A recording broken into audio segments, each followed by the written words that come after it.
and welcome! Here in the kitchen today I'm going to be making some more delicious sweets. I'm making honeycomb candy. In the UK we would recognise it as Cadbury's Crunchy. Well, it won't be Cadbury's Crunchy, it's going to be Cat's Mother's Crunchy, or whoever makes it crunchy, but it will taste practically identical. Before we make the crunchy, we need to get all of our ingredients prepared and ready, because once this recipe starts it goes very fast and you have to move quite quickly. The first thing I've done is prepare myself a baking pan, tin. I think I'm about 1.5 inches deep here, and I don't know, I've measured it before, 9 by 7 inches. I've greased and lined my tin, and I've greased it with an oil, not a fat. It's not like a butter or a margarine. I've used a light olive oil. You could use a sunflower oil or a peanut oil, assuming you're not allergic, of course. So we need an oil, and I've oiled it quite heavily. It's nice and greasy and slippy. And I'm going to put my metal baking tin on my cooling rack, because we're going to pour a bubbling hot molten liquid into here, and it will be hot. So you want to protect your work surfaces with something. Your breadboard perhaps, if it's made of wood, or like me, a cooling rack to put your tray on. So that's our tray and container ready. I have a saucepan in which I've already put 150 grams of caster sugar. Now although I've only got a small amount of sugar, this is a very large saucepan. The biggest you have is probably the best one to use, because when we add bicarbonate of soda to this mixture, it's going to bubble and froth very quickly, as I said. Next thing I've prepared is a tablespoon of bicarbonate of soda. Now I've put this through a little sieve, a tea strainer is perfect, just to make sure there's no lumps or anything in it. And it's in a dish, ready to go. As I say, this recipe moves very fast, so get everything prepared in advance. So that's my tablespoon of bicarbonate of soda. And I'm also going to prepare myself an optional teaspoon of vanilla extract. Now the vanilla extract, as I say, is an option. You don't have to add it, but it's very nice if you do. So I've got that measured out into my measuring spoon. I'm just going to rest it, or you can't see. I'm resting it on my little spoon rest, but you could pour it into a little egg cup or a small bowl or container, or even a big bowl like this. But measure it out and have it ready to splash into your molten sugar. And into my sugar, our last ingredient, I've got golden syrup here. If you can't get hold of golden syrup in your country, I'm quite sure corn syrup would work. Honey, of course, we're making a honeycomb, so you can put honey in. I'm going to use 2 tablespoons of this golden syrup, and I'm adding that to my 150 grams of caster sugar. 1 tablespoon and 2 tablespoons. So my caster sugar and syrup, and I've already put the hot plate on my cooker, switched it on. So I'm just going to rest that on the heat. I'm about mid-heat, halfway, so not super hot, not low. I have a wooden spoon at the ready for mixing as well. So all my ingredients are ready. Very slight. I'm going to turn my heat down a bit. I think I'm too hot.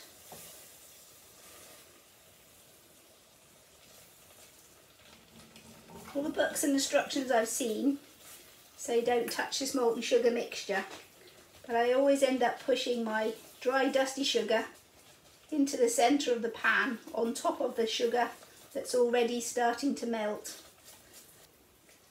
Now the golden syrup means that my molten sugar is quite an orangey colour already, and I'm not sure how the camera's looking, but my glass pans are smoked glass, So that'll change the colour, you can see as well.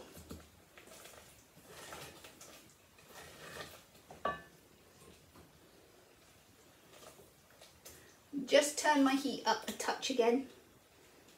I was nervous of it being too hot and I turned it down. Now it's not bubbling enough, so I've turned us back up. I'm watching this bubbling mixture and waiting for it to start darkening in colour. As soon as the colour starts to darken, go brown instead of orange, I'll know we're hot enough to move to the next quick, speedy stage. Actually, I'm going to move my baking tray over. Put it there. Can you see there? Just about. Put that on the cooker. Yay, so you can see back there. My molten sugar is just starting to brown rather than be orange, so I'm ready to go to my next stage. So here goes the speedy fast bit. First our vanilla extract, it'll spit and bubble. Stir that in, and our bicarbonate of soda, all in one hit, poof. And now the exciting bit, stir.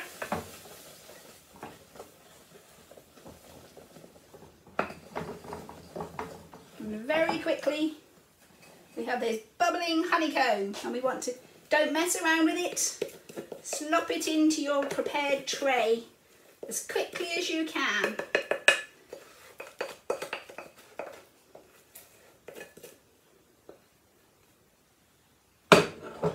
So we've got this big puffy pillow. I'm just going to tap the top a little bit, burst a few bubbles, and I might use that vanilla spoon to scrape this off.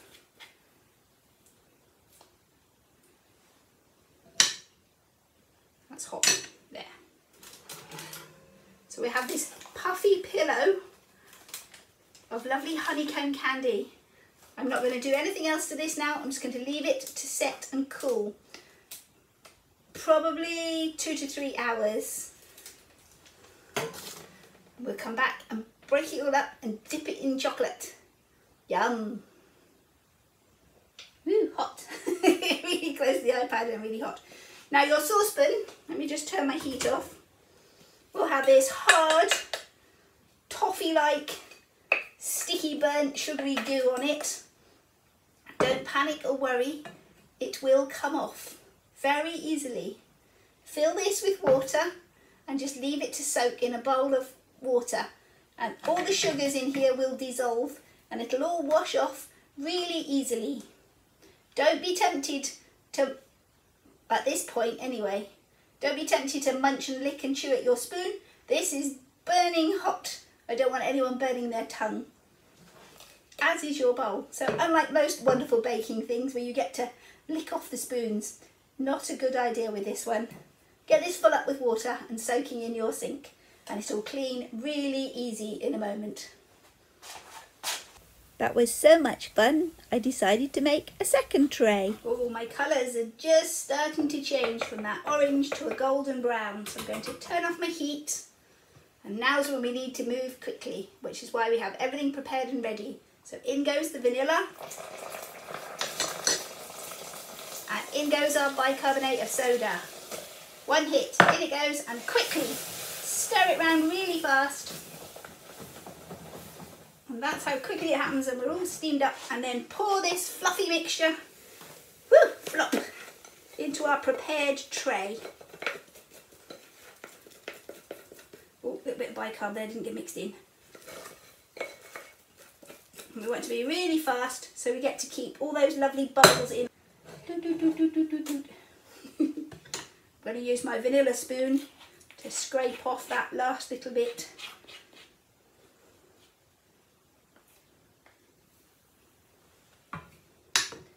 And there we have it, a lovely fluffy pillow of honeycomb. Hello and welcome back. Our honeycomb is all nice and set and hard. You can hear it? Yes. Now I've made two trays of honeycomb because it's very nice and I'll use lots of it. If, like me, you want to make lots on the same day, don't just double your recipe and cook it all in one batch. As you saw, it bubbles up really quick and fast, and you need quite a big saucepan for a small amount of mixture because of all that quick bubbling. And if you double your ingredients, you're going to get double the bubble, and it will be boiling out over your saucepan unless you have an enormous vat of a pan. So if you want more than the recipe will make the recipe twice, just as I have done today. So now I'm going to tip this out and chop it up, and I'm going to melt some chocolate to dip it into. I've put 300 grams of dark chocolate in my bowl. You could use milk chocolate if you prefer, or no chocolate at all. This is ready to eat now. You don't have to dip it in chocolate, but I find it, not only does it taste delicious dipped in chocolate, it will keep a lot longer. If it's left like this, even in a Tupperware container, it tends to start going a bit tacky and sticky after a few days. And if you coat it in chocolate, it'll store for literally months and still be good. Won't store for months around here. It'll have been munched and eaten. But if you manage to not eat it all, it'll keep for several months sealed in a container. So let's get this chopped up. So this is my first batch. Because we greased everything really well with some oil, our papers are peeling off beautifully. So one big chunk, it's really lightweight, although it's quite big, of delicious honeycomb. Oh, and let's get the paper off my second piece.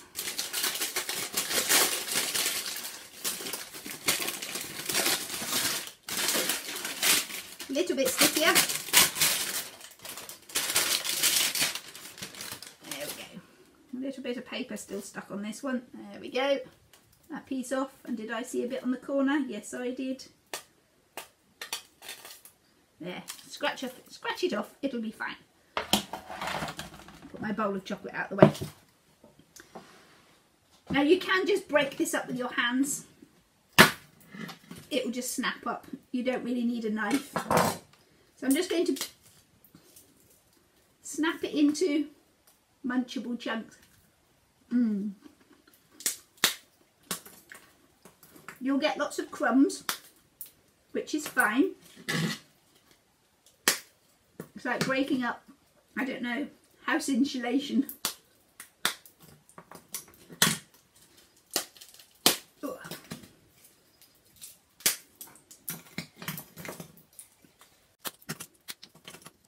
I'm going to use my knife on that piece. The very, very centre bits they're more bubbly. And when you try and crack them with your fingers, they're more likely to crumble into pieces rather than the nice chunks I want. Ooh, there's a little chunk. Oh, like that one. I've all fallen into pieces.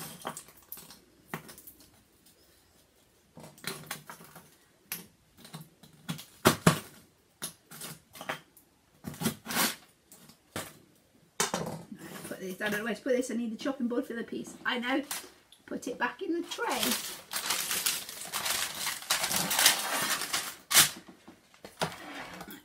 Put these bits in the tray.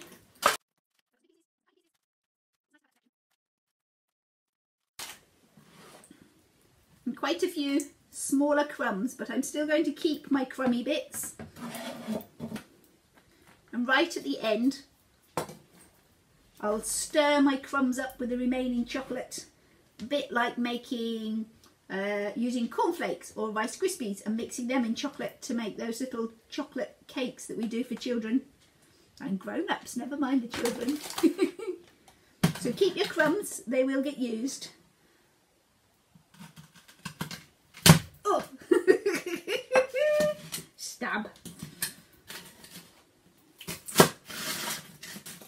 cinder toffee, I think I've heard it called somewhere as well.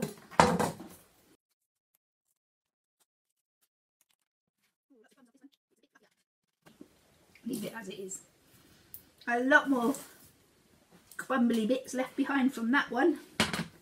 It's slightly fluffier because I didn't poke it around on the top quite as much when I poured it out of the saucepan. Right, let's put those to one side a moment. I don't know where to put them. Up the front. There. Now I'm all sticky, so I'm going to wash my hands, melt my chocolate, and we'll be back. There we go. So now my chocolate's all lovely and melted and smooth. I've got myself a clean chopping board for support and a new sheet of greaseproof paper. I've not oiled or greased this, it's just greaseproof paper. Because the chocolate is a high fat product, it'll peel off of here just fine. So now we take a piece of our wonderful honeycomb candy and dip it, completely submerge it, which is why, I don't know if I said, I've got 300 grams of melted chocolate here. Not just because I've made a double batch of honeycomb, but I want a depth of chocolate to be able to completely submerge and dip and cover our honeycomb in. So once it's all completely covered, we just lay that on our greaseproof paper and leave it to cool. And in goes the next bit. And we just keep going till we either run out of honeycomb or run out of chocolate.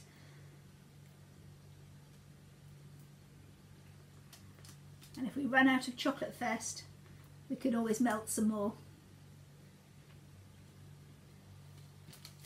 Oh, oh, that one's standing up, fancy. So I'll dip all of these and then I'll show you what I'm going to do with our crumbs. I've probably used about 200 grams of my chocolate already. I've only got, let's say, about 100 grams left, I think. And I've got lots more of my honeycomb to coat. So you will need 300 grams of chocolate to coat your one batch of honeycomb. Remember, I've made 2 batches today, so I'll melt some more chocolate to coat the rest of them. But I'm going to show you now what I'll do with all the crumbs we had. I've got melted chocolate left, and I'm going to put all my crumbs into this melted chocolate and stir them all in, so nothing's getting wasted.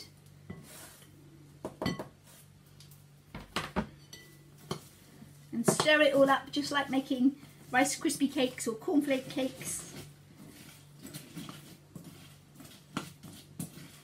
Stir it around so everything is completely coated with that molten chocolate. Need a spare space on the greaseproof. No, move you over. My first bars have gone cold already. I would suggest you get a new clean sheet of greaseproof paper, but as my honeycombs have already set, so with your honeycomb crumbs and mixed into your melted chocolate, I'm just going to tip them out onto the greaseproof paper,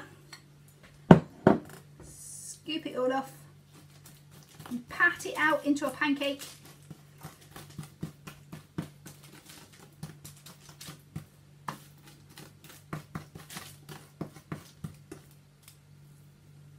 Scraping all that chocolate. Where's my knife? Get my big sharp knife and mark. I'm just marking this into chunks.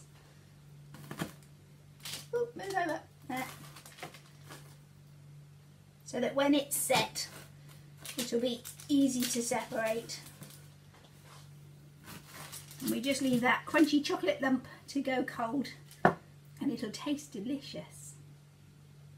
Right, I shall melt myself another batch of chocolate and finish dipping my second batch of honeycomb. So here I am back with my second batch of molten chocolate to dip my second batch of honeycomb candy in. Our first ones are all set already, and I've put them into a Tupperware container for storage. And our little pancake of chocolate crispy bits are also set. So these will be a delicious snack for the cook. Put these on this lid for a moment. Oh. And I can reuse my sheet of greaseproof paper to do the next lot. So just as before, chunk of honeycomb, completely drench it in chocolate, drip off the excess and lay it on our greaseproof to harden up.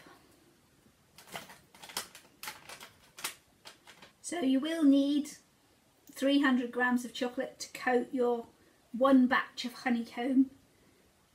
I had to melt extra today because I made 2 batches of the honeycomb candy. So that's it for today, and we'll see you next time. Remember, whatever you're doing, have fun doing it. Bye for now.